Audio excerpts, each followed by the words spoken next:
वो एक आम सी लड़की थी, बहुत ही खामोश, बहुत ही गुमसुम रहने वाली लड़की, जो हमेशा हिजाब पहनती थी, कम लोगों से मिलती थी, कम बातें करती थी और उसे अकेले रहना पसंद था। वो अपने घर से काफ़ी दूर बैंगलोर शहर में रहा करती थी, जबकि वो मूल रूप से झारखंड की निवासी थी। लेकिन जब सुरक्षा एजेंसियों ने उस लड़की की हकीकत उजागर की और उसका सच सामने आया, तो हर कोई हैरान रह गया। मैं बात कर रहा हूं शमा परवीन की।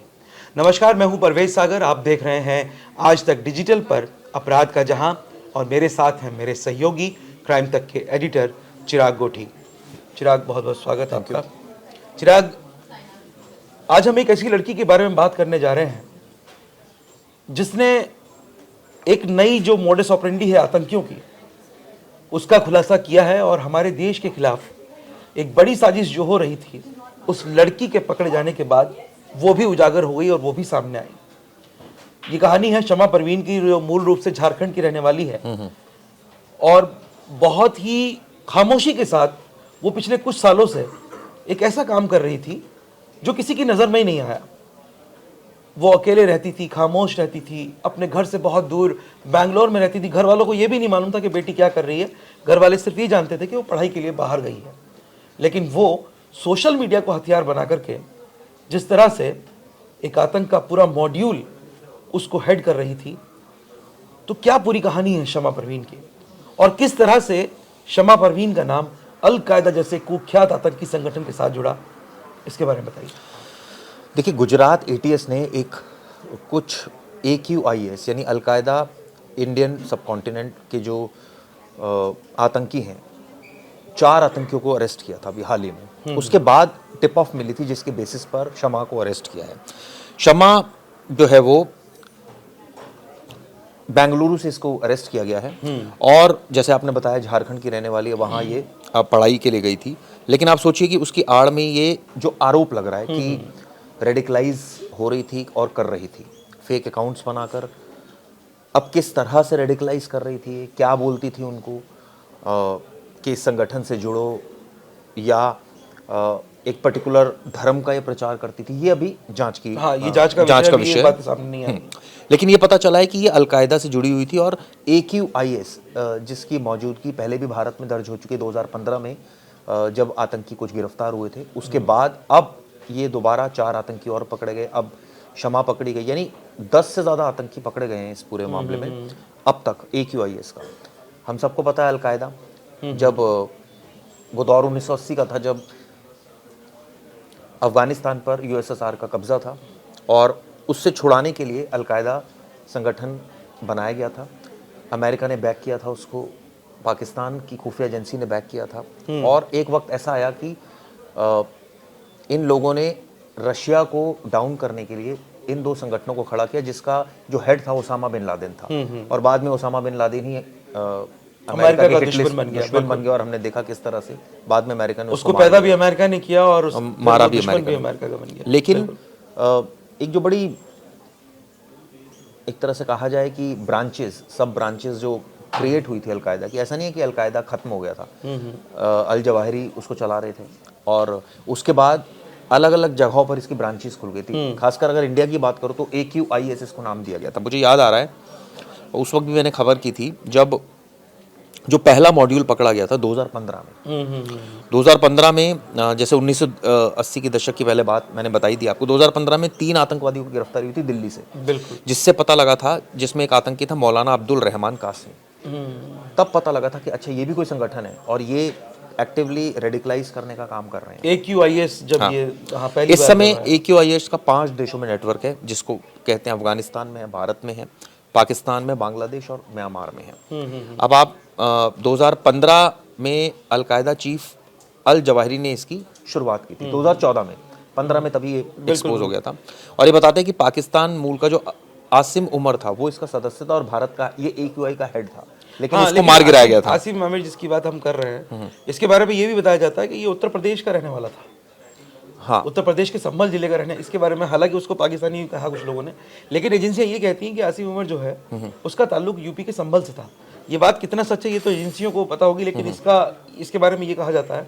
और जो शमा परवीन जो पकड़ी गई है अब, ये बताया जाता है कि वो इसकी आसिम आमिर की फैन है इसकी।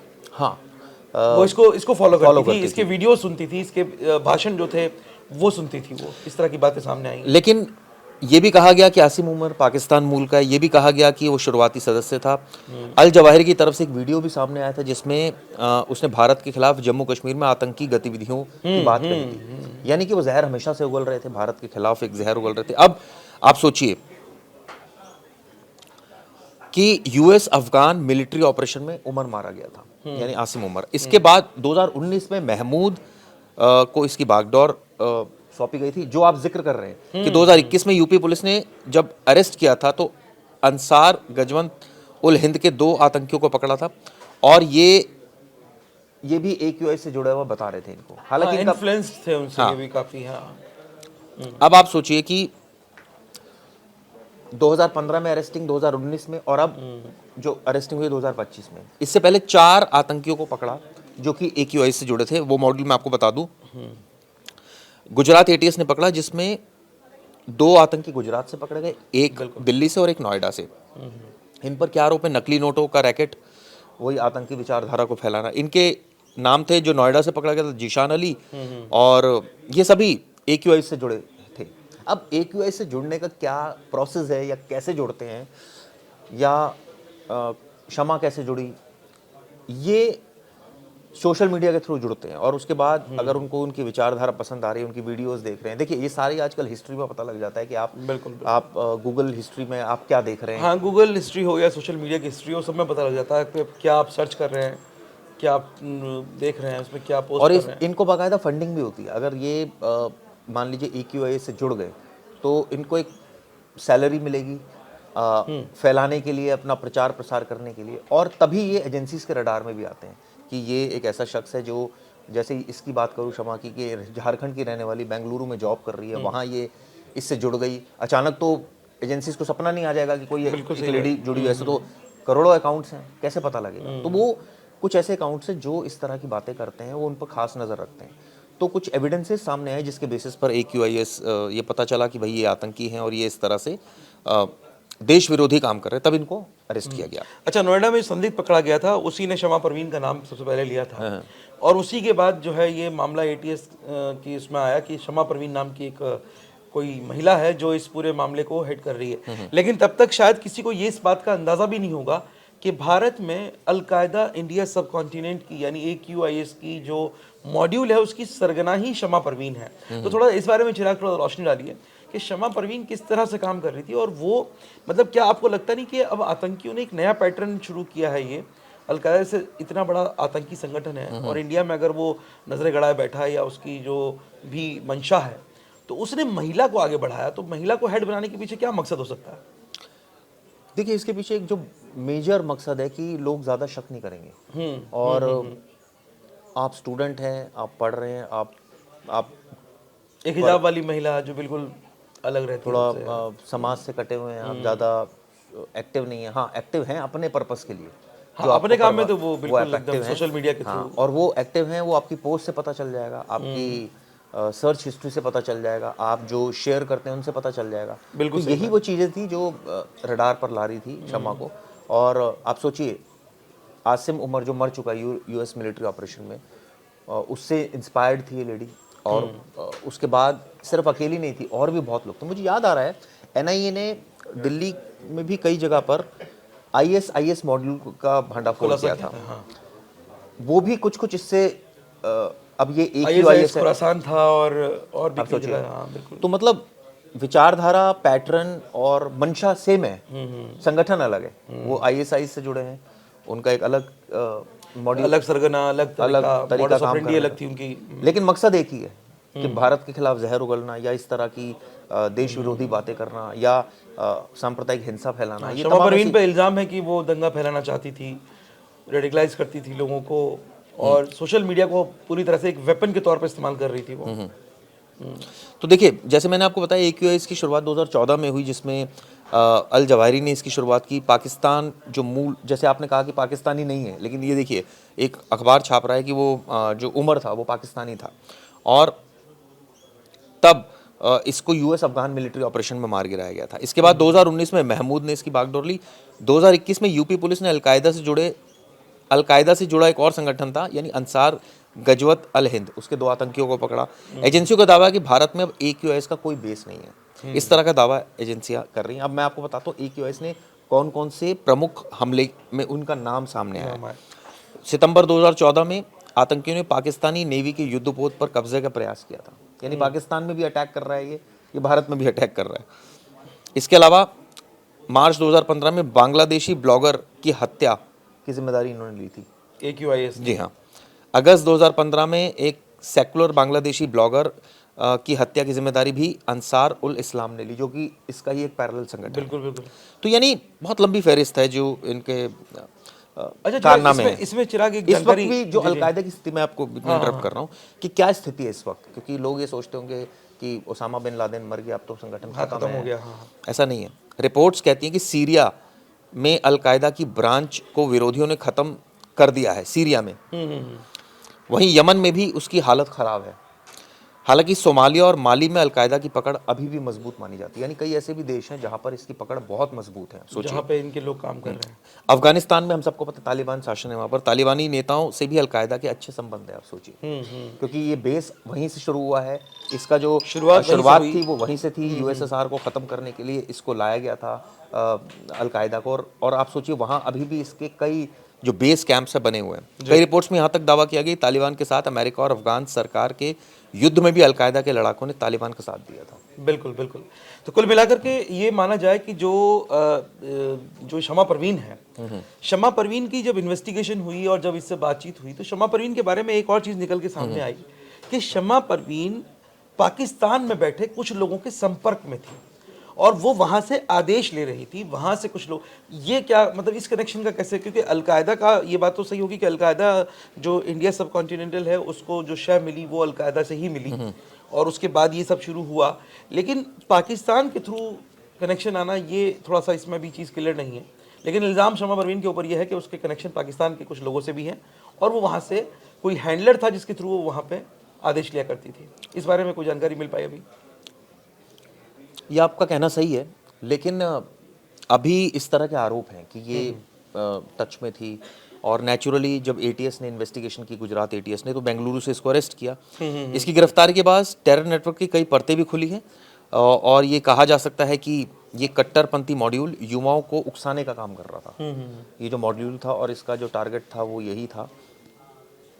अब ऐसे में एक बात है ये वाली कि भाई आप आसिम उमर से प्रभावित है, आपके पास इस तरह का लिटरेचर मिल रहा है, आपके ऑनलाइन हिस्ट्री में तमाम चीज़ें आ रही हैं, तो शक तो जाहिर होगा ना। बिल्कुल, आपके ऊपर सवाल तो खड़े होंगे। उसके जो इलेक्ट्रॉनिक गैजेट्स और डिवाइसेस वगैरह बरामद किए एजेंसियों ने, उनमें काफ़ी कुछ इस तरह का मिला है कि इसमें खासकर आसिम उमर की बात करें अगर हम, जिसे 2019 में US आर्मी ने अफगानिस्तान में मार गिराया था। इसका जो खुलासा हुआ था, जो 4 इसमें जो शुरुआत में AQIS का मॉड्यूल पकड़ा गया था, उसी से शमा का नाम सामने आया था। हाँ बिल्कुल। और तभी ये भी पता चल गया था कि ये बेंगलुरु में छिपी है, झारखंड की रहने वाली है। मैंने आपको बताया कि वो क्योंकि जो नोएडा में जो पकड़ा गया था संदिग्ध, उससे जब पूछताछ हुई है, ATS ने जब उससे पूछताछ की तो उसी ने इसके नाम का खुलासा किया और उसी के बाद सामने आया कि भैया शमा परवीन नाम की एक महिला है जो सारा का सारा ये पूरा नेटवर्क चला रही है और बाकायदा वो सोशल मीडिया पे उसने एक कम्युनिटी बना ली थी, पूरा का पूरा ग्रुप तैयार कर लिया था जिसके माध्यम से वो अपनी बातें या वो उकसावे वाली पोस्ट जो होती हैं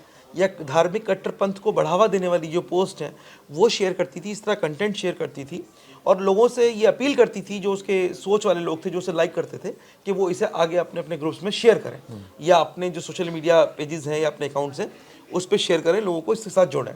तो ये उसका इस तरह का चीज़ें रही। इसके 5 इंस्टाग्राम अकाउंट्स का भी पता चला है, ये बड़ी बात है। और उसके अलावा ये भी पता चला है सब फेक आईडी, और ये भी पता चला है कि आतंकी प्लान इनका था। अब देखिए एजेंसीज बोल रही हैं, लेकिन वही होता है जब कोर्ट में तमाम चीज़ें आती हैं तब चीज़ें बदल जाती हैं। एजेंसीज जो है वो उनके हाथ पैर फूल जाते हैं, वो बातें तो बड़ी बड़ी कर देती है सुर्खियां बनाने के लिए, लेकिन कई बार ऐसा होता है कि चीज़ें सच नहीं होती। हालांकि देखिए अब एजेंसीज पर हम डाउट सवाल नहीं उठा क्यों करें, हम उम्मीद करते हैं वो जैसा आरोप लगा रहे हैं वैसा प्रूव भी करेंगे कोर्ट के अंदर, ताकि बिल्कुल जो आरोप लगाया इतना बड़ी एजेंसी, कोई छोटी एजेंसी नहीं है, तो जाहिर तौर पर अगर वो बड़ी एजेंसी है तो वो उसी हिसाब से काम करेंगी।